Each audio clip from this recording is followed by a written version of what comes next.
Hi, Ambassador Msimang. Welcome to our show. Thank you. It's a pleasure for me to be in your show. So, China and South Africa have enjoyed very good bilateral relations in recent years. What do you believe are the key factors behind these strong relations? Well, the relations between China and South Africa started with diplomatic relations in 1998. So probably we are one of the youngest countries with the diplomatic relations with China. But since that time, they've escalated and moved from partnership to strategic partnership to comprehensive strategic partnership. And that has come with a lot of improvements, from China being South Africa's major trading partner, and South Africa being China's major trading partner in Africa. And it has happened within the span of time. We attribute this to the deepening of relationship that has started with a deep bond of friendship, Yes. genuine friendship, sharing common ideals, wanting for both countries mutually beneficial development and win-win solutions. I think that's been the crux of our relationship growing stronger and stronger, and with that came trust. And we have complete trust in our dealings with China, and I believe China has complete trust in our dealings with them. Yes, sure. Ever since your arrival as the South Africa's envoy to China, what are your impressions on the improvement of China's social development? Well, I was lucky enough that I had visited this place in 2000. The first time I came to China was in 2003. And the astronomical improvements and differences I saw between that time and now. And I believe, in fact, in the past 20, 30 years, a lot has changed here in China. But from my impressions, first, the infrastructure development was a huge, massive infrastructure development, both in big cities and in smaller rural cities. I was impressed by the fact that you have not confined your improvements only to big cities, but you have gone into smaller cities and also improved rural people's lives. And that for me seemed like the best thing to do, because most of the time when developments come, people look at the cities and forget about rural areas and village people and ordinary people. Also, I saw a lot of improvement in public transportation, particularly rail network, which also helps you to reach even the most remote areas. Some of your rail networks are very interesting for us, and we're looking into working with you in doing similar things in my country. Our President Xi Jinping visited South Africa in 2015. While there, he mentioned that the African people have the wisdom and the capacity to solve their issues in African way.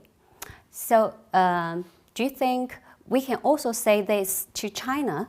Oh yes. In fact, when President Xi came to South Africa in 2015, it was twofold. He came for a bilateral. It was a state visit to South Africa, and thereafter there was a meeting, FOCAC summit, where all the presidents of South Africa were there to meet with President Xi. And so I just thought I should mention that, because it was also anchoring the China-Africa relations on the FOCAC platform. But coming back to China, whether they can also take care of their own affairs, I think it's not even a question you need to ask. China has always had a very good grip on handling its affairs. As you know, China is one of the oldest one of the ancient civilizations. And that civilization grew because of China's ideas, indigenous ideas, well combined with some other external ideas that came along to build China as we see it today. I have also appreciated how China has tackled its challenges. For example, every year when there are meetings, big meetings that we see, they tackle directly the problems that pertain to China. I have appreciated the way I talked about just a few minutes ago, how when looking at growing your economy, we have looked at also improving people's quality of life and not looked only at exclusively growing the economy. And also, where right now, I think also China is also looking at now stabilizing its growth and not chasing double-digit figures, but rather stabilizing it to ensure that it's sustainable.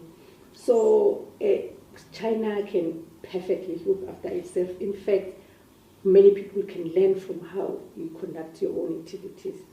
Thank you for saying so. A Chinese foreign minister told the press on the sidelines of the ongoing 2 sessions here in Beijing that there is no problem in the cooperation between China and Africa. If you have to pick one, that is, we are not fast enough. We should speed up our bilateral cooperation. So what are your comments on this? Yeah, I think I can agree with him on that. I think you need to speed up the process. You need to have everyone on board. You need to keep to the win-win. I will underline keep to the win-win because that's what derails issues. Immediately there's a loser and a winner. You keep to the win-win, and so far we have seen lots of win-win scenarios and solutions between China and Africa. So many people think like him. I know that they can't wait to have the cooperation taken to greater lengths, and our relationship with China looks very hopeful, and we're hoping it continues the way it has gone so far. So just now I've mentioned that China is holding its annual 2 sessions. What are the main focus you are paying attention to? Well, we are paying attention to everything because on meetings like this, only important things are discussed. But of course, we were very much interested in Premier Lee's government report. We were also very much interested in how you have set the economic growth to 6.5. And I mentioned earlier that you have viewed things and are now stabilizing your economy and have put it at a sustainable figure of 6.5. Mm-hmm. And it was very interesting to see that you have increased the defense expenditure by 7% this year. And it takes into consideration, I suppose, the goings on in your region, which requires that China is strong defense-wise. As a person who resides here in Beijing, it interested me a lot, your environmental aspects, improvement, particularly on tackling the pollution here in China, particularly the smog, the water pollution, and all the other forms of pollution.